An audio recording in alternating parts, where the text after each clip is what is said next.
अब इसके बाद क्या होता है, जब हम टेस्टिंग करते हैं तो टेस्टिंग करने के बाद what we have put load, मैंने आपको इससे पहले आगे वाली डायग्राम में दिखाया था कि कैसे लोड लग रहा है इसके ऊपर। तो जब इसके ऊपर लोड लगता है तो आप देखते हो यहाँ पे आपको क्या मिलता है, टेंसाइल लोड के कारण वहां पे क्रिएचर जो मिलता है या फिर जो उसके एक्चुअल स्ट्रक्चर में चेंजेस होता है। हम ये मान के चलते हैं कि एक्चुअल स्ट्रक्चर में जो चेंज है वो डेल एल हुआ है, ठीक है ना। तो this is the structure, this is the change which we have received in the structure. Okay, so what we having the content, in this content हमारे पास क्या है, हमारे पास देखिए हमारे पास स्ट्रक्चर में थोड़ा सा चेंजेस आया है। तो we having the length of L, we having the length of del L. ये एक्चुअल में आपका एक ऑब्जेक्ट होता है। आप चाहे तो ये वाला जो डायग्राम है, ये वाला डायग्राम आप लोग टेस्टिंग के लिए बना सकते हैं। इससे पहले वाला नहीं बनाना है, बट ये वाला कि स्पेसिमेन कैसे दिखता है, क्या होता है और कैसे हम उसको स्पेसिफाइड करते हैं, ठीक है। तो ये उसका स्ट्रक्चर रिप्रेजेंटेशन यहाँ पे है। ओके, अब ये मशीन में हमने माउंट किया, जब हमने मशीन में माउंट किया तो हमको उसका स्ट्रेस स्ट्रेन डायग्राम कुछ इस प्रकार से मिलता है। देखिए ये जो स्ट्रेस स्ट्रेन डायग्राम है ये डिपेंड करता है मटेरियल कैसा लिया है, कैसा स्ट्रक्चर है, कैसा इसका कंपोजिशन है। The stress strain diagram is very, ठीक है। प्रोसीजर आपको बताना नहीं है, procedure you know how we are using, ठीक है। तो इससे आपको क्या मिल गया, आपके पास दो चीज आ गई, एक आपके पास डेल एल आ गया, एक आपके पास एल आ गया, ठीक है। तो हमारे पास क्या होता है, यहाँ पे स्ट्रेस की वैल्यू होती है जिसको हम बोलेंगे फोर्स पर यूनिट एरिया, भी हमारे पास नोन होता है जिसको मैंने स्ट्रेस बोला। आप लोग ने हुक्स लॉ पढ़ा हुआ है, हुक्स लॉ क्या बोलता है, stress is directly proportional to strain, है ना। तो उस वाले फार्मूले में हम रख देते हैं तो क्या निकालते हैं, उसकी यील्ड स्ट्रेंथ हमको आइडेंटिफाई हो जाती है, ओवरऑल स्ट्रेंथ आइडेंटिफाई हो जाती है, इलॉन्गेशन हम आइडेंटिफाई कर लेते हैं। देखिए हमारे पास यदि कोई भी तीन फैक्टर नोन हो तो चौथा फैक्टर हम इजीली आइडेंटिफाई कर सकते हैं, वही हम फॉर्मुलेशन में करते हैं। अब मैंने क्या किया, जब मैंने उसका टेंसाइल टेस्ट किया था तो टेंसाइल के साथ सेम एज इट इज अब मैं उसका कंप्रेशन टेस्ट करूंगा। तो बेसिकली कंप्रेशन टेस्ट से आपको क्या आइडेंटिफाई हो जाता है, what we can identified by the help of compression test. Load and rupture, rupture का मतलब क्या, किस लोड पे वो टूट रहा है या टिल्ट हो रहा है, रैप्चर निकलाते हैं। डिफ्लेक्शन ऑफ रैप्चर आइडेंटिफाई हो जाता है। Work at rupture we can identify maximum load on which it is breaking, we can identify deflection at maximum load, we can easily identify work at a maximum load, stiffness, cord slow. Sir screen share नहीं है, क्या बेटा दिख रही, देखो मैं आपको दिख रही बता सर रहा हूँ, आप ये सोच रहे हो कि सर रैप्चर क्या होता है। तो रैप्चर बेसिकली क्या होता है, जैसे आपने देखा होगा कि आप लोग क्या करते हो, जैसे गन्ना लेते हो, ठीक है ना, गन्ना छीलते हो, गन्ने को आप लोग जब ट्विस्ट करके घुमाओ या उसको खींचते हो या कंप्रेस करते हो तो उसमें आपने देखो उसकी साइड से स्लॉट करके कट जाता है। जैसे मैं एक डायग्राम बना के बता रहा हूँ, ये देखो सपोज करिए ये मेरा एक ऑब्जेक्ट है इस प्रकार से। अब जब मैंने इस पर लोड लगाया, अब मैं कौन सा लोड लगा रहा हूँ, इस पर कंप्रेसिव लोड लगा रहा हूँ। तो कंप्रेसिव लोड लगाने से क्या होगा, ये तो हमारे पास स्टेट ए है इसकी। अब स्टेट बी में क्या होगा, स्टेट बी में आप देखोगे कि ये थोड़ा सा यहाँ पे चौड़ा हो जाएगा, और चौड़ा होने के बाद आप देखोगे यहाँ से ये हल्का सा ऑब्जेक्ट आपका इस प्रकार से हो जाएगा। समझ गया आपने, जब आपका लोड लगेगा तो कैसा होगा, इस प्रकार से होगा। ये बी स्टेट मिलेगी आपको यदि लोड कंटिन्यू है, और जब सी स्टेट आएगी तो सी स्टेट में आप बोलोगे सर ये जो है ना ये पूरा टूट गया आपका यहाँ पे, सॉरी ये गलत बन गया डायग्राम।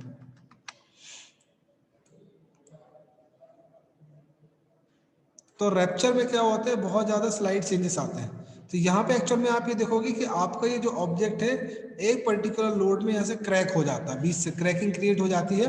जैसे मैं आपको बताया कि ये वाला जो एरिया है, this area representing the cracking, तो इस प्लेस पे आपको क्रैक मिल जाएगा और रैप्चर क्रिएट हो जाएगा, ठीक है। अभी मैं आपको दिखाऊंगा, इसका वीडियो दिखाऊंगा, तो वीडियो देख के आपको बहुत ईजिली समझ में आ जाएगा और आपको विजुलाइज भी हो जाएगा। तो बेसिकली ये common compression testing results are, मतलब कि ये हम जो पॉसिबल रिजल्ट्स हैं ये रिजल्ट्स हम गेन कर सकते हैं bye the help of a compression testing. यदि किसी ऑब्जेक्ट में हम कंप्रेशन टेस्टिंग कर रहे हैं, जैसे आप ये बोलो कि आप बोलोगे सर हम तो कंप्रेशन टेस्टिंग कर रहे हैं और हमको केवल केवल एक ही रिजल्ट मिल रहा है, तो फिर वो यूटीएम वर्ड यूज किया है आपने, उसकी महत्ता नहीं रहेगी, उसका इंपॉर्टेंस नहीं रहेगा, क्योंकि यूटीएम के लिए आपने सबसे पहले क्या वर्ड यूज किया हुआ है? For this we are using a word is called the universal. Universal का मतलब there are different test we are performing by the help of this machine. Okay, so if we are performing the different test, so at this case you have to be understood that which kind of test we are performing. So there are, these are the n number of tests which we are performing. So same as it is जो हमने tensile test किया था, तो tensile test में भी आपके बहुत सारे टेस्ट निकल आएंगे। ये देखो, ये जो आपको दिख रहा है, this is called the computerised stress strain diagram. एक सेकंड,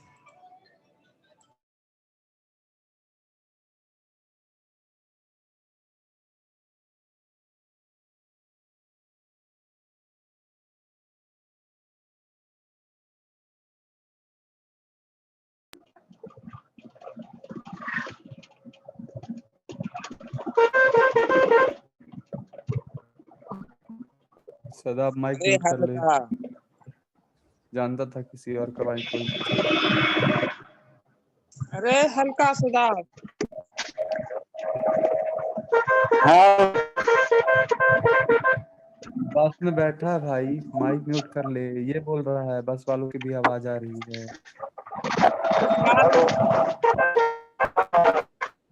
सर इसका माइक म्यूट कर दीजिए, इसको सुना ही नहीं दे। मैंने कर दिया म्यूट, चिंता मत करो। चलो ओके, मेरा क्या फोन आ जाता है तो यहाँ पे सामने ये जो स्क्रीन रहती है ना, इस पर ऑटोमेटिकली वो बंद हो जाता है क्योंकि फोन से लिंक्ड है ये। चलो हम आगे बढ़ते हैं। तो ये आपको जो स्क्रीन पे दिख रहा है ना, ये basically actual stress strain diagram है जो कंप्यूटराइज रहते हैं ना, क्योंकि आप लोग जो बनाते हो स्ट्रेस स्ट्रेन डायग्राम, वो थोड़े से आप लोग अलग बनाते हो, आप लोग स्मूथ बनाते हो, रफ एंड बनाते हो, बट कंप्यूटराइज में क्या रहता है ना, हमारे पास पूरा डेटा एडजेक्ट आ जाता है। तो दिस इज द एडजेक्ट इसमें रहता तो है ब्रेकिंग कंप्यूटराइज थोड़ा सा डेटा पे। अलग टाइप का दिखा है। अल्टीमेट ब्रेकिंग एकदम नीचे है, कम लोड पे है। एक्चुअल में ये इसलिए रहा आपको अलग टाइप का, क्योंकि जो कंप्यूटर है ना, क्योंकि एक्चुअल में जो स्ट्रेस स्ट्रेन डायग्राम है ये कंप्यूटराइज रिप्रेजेंटेशन होगा। तो जो कंप्यूटराइज रिप्रेजेंटेशन होता है, ये कंप्यूटराइज रिप्रेजेंटेशन आपको बेटर और प्रिसाइजनेस वर्ड होती है ना कि प्रिसाइज रिजल्ट ये हमको ज्यादा देता है। आप इससे पहले जो रिजल्ट बनाते थे ना, तो वो रिजल्ट आपको क्या होते थे, किसी और व्यू पॉइंट पे मिलते थे। ओके, बट यहाँ पे जो रिजल्ट है आपको, वो किसी और व्यू पॉइंट पे मिलते हैं। तो यहाँ पे जो व्यू पॉइंट है हमारा, ये व्यू पॉइंट हमारा डिफरेंशिएट होगा कि कैसे हमने उसको डिफरेंशिएट किया, कैसे हमने उसका आइडेंटिफिकेशन किया। ठीक है, तो ये केवल इतना रिप्रेजेंटेशन होता है। So these are the different case, just like the deflection पर लोड mm कितना हमको मिल रहा है। तो ये वाला जो हमने डायग्राम बनाया, इस डायग्राम में basically we have identified the different criteria. यहाँ पे हमने क्या किया, उसका स्ट्रेस स्ट्रेन डायग्राम बनाया, बट यहाँ पे नेक्स्ट हम जो अभी डायग्राम बना रहे हैं, this is called the strain diagram.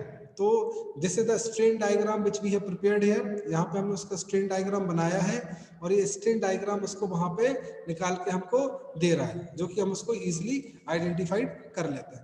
तो ये ग्राफिकल रिप्रेजेंटेशन से क्या होता है, हम बहुत इजी तरीके से हमारे जो रिजल्ट रहते हैं वो रिजल्ट को हम आइडेंटिफाई कर लेते हैं। ठीक, तो जैसे मैंने आपको बताया था कि by the help of UTM we are performing the different test.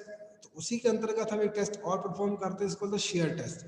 Shear test में बेसिकली क्या होता है, we are identifying the shear. Shear का मतलब क्या हुआ कि लोड लगाने पे उनकी जो लेयर्स हैं मटेरियल की, उन मटेरियल की लेयर्स के बीच में किस प्रकार की शेयरिंग हो रही है, और शेयरिंग करके कैसे वो जो डिफ्लेक्शन है, वो डिफ्लेक्शन इजिली आइडेंटिफाइड हो रहा है। सो वो जो डिफ्लेक्शन इजिली आइडेंटिफाइड हो रहा है, उसका हम यहाँ पे रिप्रेजेंटेशन इजिली करते हैं। ठीक है, अब यहाँ पे जैसे थ्योरी और प्रोसीजर की बात कर रहे हैं, next we are talking about the bend test.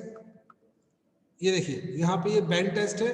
तो बेंड टेस्ट के केस में क्या करता है, हम एक्चुअल में हमारा जो ऑब्जेक्ट रहता है उस ऑब्जेक्ट को बेंड करके देखते हैं। ठीक है ना, बेंड कैसे करते हैं, बेंड करने के लिए आपने देखा होगा यूटीएम जो मशीन रहती है उसके नीचे ये जो पार्ट जिसके ऊपर मैंने ए लिखा हुआ है, ये नीचे आपके पास थंबनेल में रहता है। ठीक, अब ये चूंकि आपके पास थंबनेल में रहता है, अब आपके ऊपर से ये जो लोड आता है इस प्रकार से लगता है। हम क्या करते हैं, इसके ऊपर ऐसा एक मटेरियल लगा देते हैं। जब इसके ऊपर हम एक ऐसा मटेरियल लगाते हैं, हमने क्या किया, इसके ऊपर ये ऐसा एक मटेरियल लगा दिया। तो जब हमने मटेरियल लगा दिया और मटेरियल लगाने के बाद we are putting the value of load is called the P. हमने क्या किया, यहाँ पे लोड P की वैल्यू लगाई। तो P की वैल्यू लगाएंगे तो हमारे पास क्या आ जाएगा, डिफ्लेक्शन आएगा। किसका आएगा डिफ्लेक्शन, जिस ऑब्जेक्ट के ऊपर हमने बेंड टेस्ट परफॉर्म किया हुआ है। जैसे ये देखिए आप यहाँ पे हम क्या कर रहे हैं, ये फॉर्मर है, ये फॉर्मर क्या करेगा, फॉर्मिंग करेगा। तो बेंडिंग होने का आपका जो ऑब्जेक्ट है कुछ इस प्रकार से बन जाएगा। ठीक है, तो जो ऑब्जेक्ट कुछ आपका इस प्रकार से बनेगा, तो कुछ प्रकार से ऑब्जेक्ट बन के क्या करेगा, ये आपको बताएगा कि बेंडिंग किस प्रकार की हुई है, कितने लोड पे हुई है। तो इससे हमको क्या मिल जाता है, हमको इससे इजीली है तो पता चल जाता है कि ऐसा ना हो कि हम किसी एक ऑब्जेक्ट को लोड पे डिजाइन करें और उस लोड पे डिजाइन करने के बाद वो जो हमारा ऑब्जेक्ट है वो ऑब्जेक्ट बेंडिंग प्रोड्यूस कर दे। क्लियर। तो मैं आपको एक स्क्रीन फिर से शेयर करता हूं। पहले मैं अटेंडेंस ले लेता हूं क्लास में।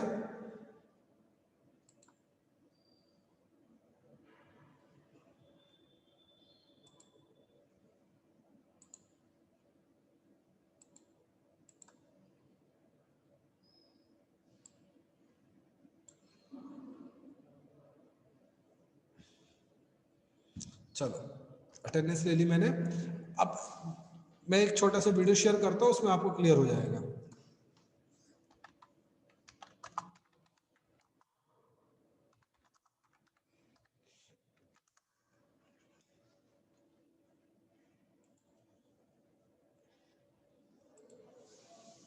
चलिए अभी मैं आप लोग को इमेज के माध्यम से दिखाता हूं कि इमेज में हम कैसे बेंड टेस्ट परफॉर्म करते हैं।